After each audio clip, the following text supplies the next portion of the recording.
Bonjour tout le monde. Donc, je commence tout de suite avec un beau petit circuit que vous voyez juste au-dessus. Euh, c'est tout simplement une comparaison entre les deux codes que j'ai produits, mais que je vous demande aussi de produire pour la fin du laboratoire N11, qui servira de base. En fait, l'idée, c'est d'être capable de faire flasher. Ben, flasher la DEL, ça n'a pas tant d'importance qu'à flasher juste parce que ça nous permet de voir la cadence de lecture. Euh, Moi, ce que je veux surtout, c'est que vous soyez capable de cadencer la conversion analogue en fonction du timer. Donc, la première version que j'ai ici, j'ai un blink parce que je fais flasher la DEL, mais grosso modo, je puis en fait, il y a un petit problème que je vais vous expliquer tantôt. Mais c'est pas un gros problème, mais c'est quelque chose qui va interférer sur la cadence. Donc, celle-là ici fonctionne par overflow, alors que l'autre à côté ici fonctionne avec une valeur de comparaison sur le timer. D'ailleurs, si vous regardez, c'est pas la même interrupt sur le timer. OK? Puis si vous regardez mes deux loops, sont vides. Il y a des commentaires partout. Bon, je me suis mis des trucs que je peux réactiver en fonction de ce que j'ai besoin. Oh là, vous voyez pas. Ça va long. On va remédier au problème si je fais ça. Voilà. Donc, si vous comparez, les deux loops sont vides. Donc, ce que je fais, première chose, j'utilise toujours la broche 9 pour faire flasher ma DEL.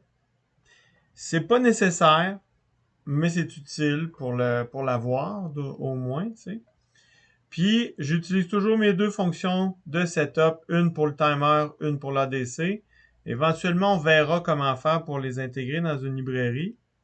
Mais pour l'instant, on peut laisser ça comme ça, c'est bien correct. J'ai, pour le timer en overflow, tout ce que j'ai besoin, c'est qu'il me génère une interruption, puis j'active l'auto-trigger sur la source d'overflow du timer pour l'ADC. Fait que c'est ce que j'ai fait. Si vous regardez ici, le timer est activé pour générer une interruption sur l'overflow. Je l'ai mis en ce moment avec un, un pas vraiment de prescaling. Donc, il n'y a pas de prescale. Puis, j'ai mis ici, excusez, ici, le masque sur l'overflow. Timer overflow interrupt enable. Tac, vous voyez ça. Alors qu'ici, ensuite, bon, j'ai activé le bit 0 pour désactiver le digital input.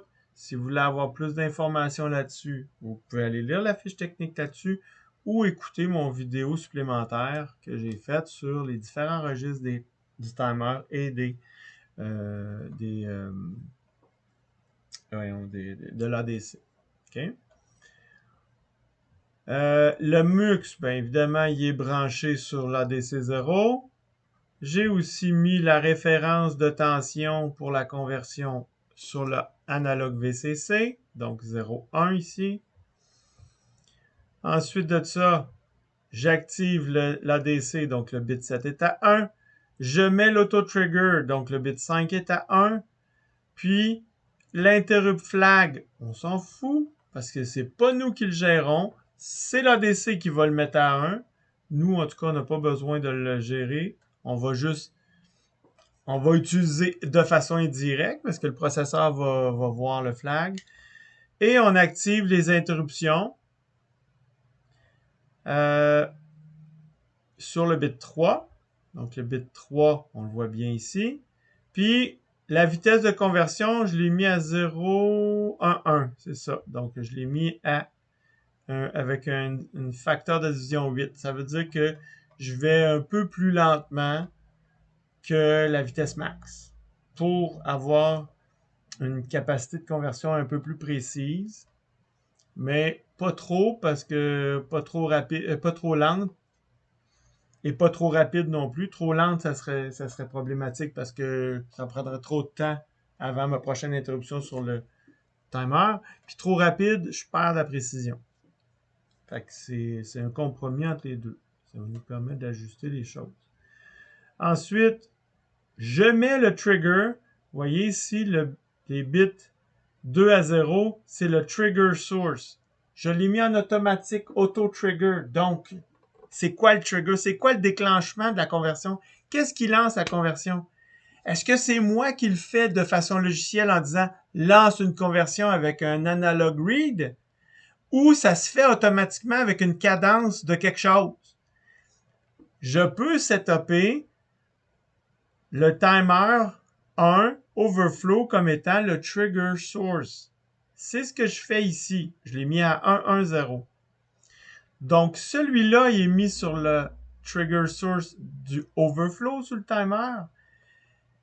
Une fois que ça a marché, j'ai fait des modifications pour faire en sorte que le trigger source soit un peu plus rapide. Donc, j'ai utilisé, si je m'en vais voir le code de celle-là ici, la version 4, vous voyez, ça c'est N11.3, ça c'est N11.4. Si je m'en vais voir le même registre, je l'ai mis à 101. 101, c'est Counter 1 Compare Match B. Donc, je l'ai mis sur Compare Match B plutôt que l'Overflow. Donc, le Compare Match B, ça me permet, au lieu d'attendre que mon timer soit rendu en haut, j'attends qu'il soit atteint, qu'il atteigne la valeur d'un autre registre de comparaison. Fait que s'il l'atteint, il génère une interruption, mais c'est pas la même que l'overflow. OK? C'est une interruption sur le compare match B. Alors, si je m'en viens voir ici, vous allez voir que les ISR sont pas pareils. Voilà. Le ISR est Timer 1 Compare B. OK? Fait que j'ai mis la gestion de l'interruption du compteur. J'ai utilisé un nouveau ISR. En fait, c'est parce que c'est pas le même vecteur, c'est pas la même partie en mémoire qui est mise en cause. Quand j'ai une interruption sur l'overflow, ça s'en va à une adresse. Puis quand j'ai une interruption sur le compare match B, ça va à une autre adresse. Donc, ça peut pas être le même nom de routine. Ça doit être une routine qui est adaptée à chacune des interruptions. Donc, dans ce cas ici, j'ai une interruption sur le compare match B. Et qu'est-ce que je fais avec? Comme mon compteur, il va pas jusqu'en haut, je veux qu'il recommence tout de suite. J'ai pas moyen de le faire automatiquement. En tout cas, j'ai pas encore trouvé moyen de le faire automatiquement qui se reset tout seul quand il y a un compare match B. Fait que je le force à 0. Donc, en prenant TCN T1 égale à 0, je force le compteur, j'y force une valeur 0 pour qu'il recommence à compter. Ensuite, je prends la valeur que je veux, puis je le mets dans... Ah non, excusez. Ça ici, pin B, c'est un autre registre qu'on n'a pas vu.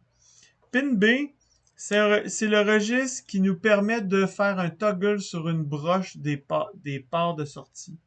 Fait que c'est avec ça que je fais flipper ma DEL sur la pin 9. La pin 9 est branchée sur pin B1. Fait que si je mets le bit 1 à 1, ça la toggle.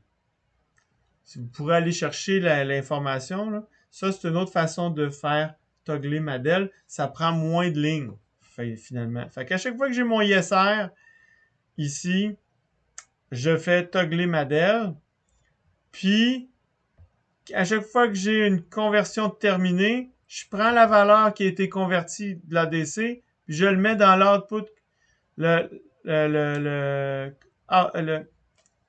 pas output, c'est compare register 1B. Donc, je prends la valeur du convertisseur, je le mets dans le B. Fait que si je le roule, ce truc-là, Je ne sais pas si vous allez bien le voir parce que ma caméra est pas très très bonne, puis elle me permet pas de cadencer aussi vite que ma Dell l'est. Oubliez pas qu'une caméra, ça échantillonne à toutes les 30 signaux par seconde, 30 images par seconde. Fait que si je blink plus vite que ça, ben vous la verrez pas. Mais bref, ce que ça donne ceci. Je l'ai envoyé dedans. Donc on voit que ça flash, mais je peux contrôler. En fait, vous voyez pas que ça flash, mais vous voyez qu'elle est allumée dans votre cas. Puis je peux changer sa fréquence en tournant ça ici. Là, elle flash tellement vite que je la vois pas flasher. Je vais essayer de la ralentir au max. Ouais, non, vous le voyez pas, c'est trop rapide pour ma caméra. Donc, on voit pas super bien. On va le voir plus en live là, quand que je serai avec vous. Mais grosso modo, ça me permet de faire vraiment la même chose. La distinction, c'est vraiment que euh, je suis... je- je- mon interruption n'est pas générée à la même place, puis elle n'est pas générée au même moment. Donc, ma version 3 ici fait un overflow, alors que l'autre, je fais une compare match sur le registre B. Donc, prenez le temps de lire comme il faut la fiche technique. Prenez le temps de comprendre mes vidéos que j'ai faites. Jouez avec. Puis, on va y revenir, mais vous allez passer à travers, puis ça va être... C'est la partie la plus difficile. Donc, je vous laisse avec ça, puis on s'en reparle au prochain... Ben, on se voit bientôt. Bye bye.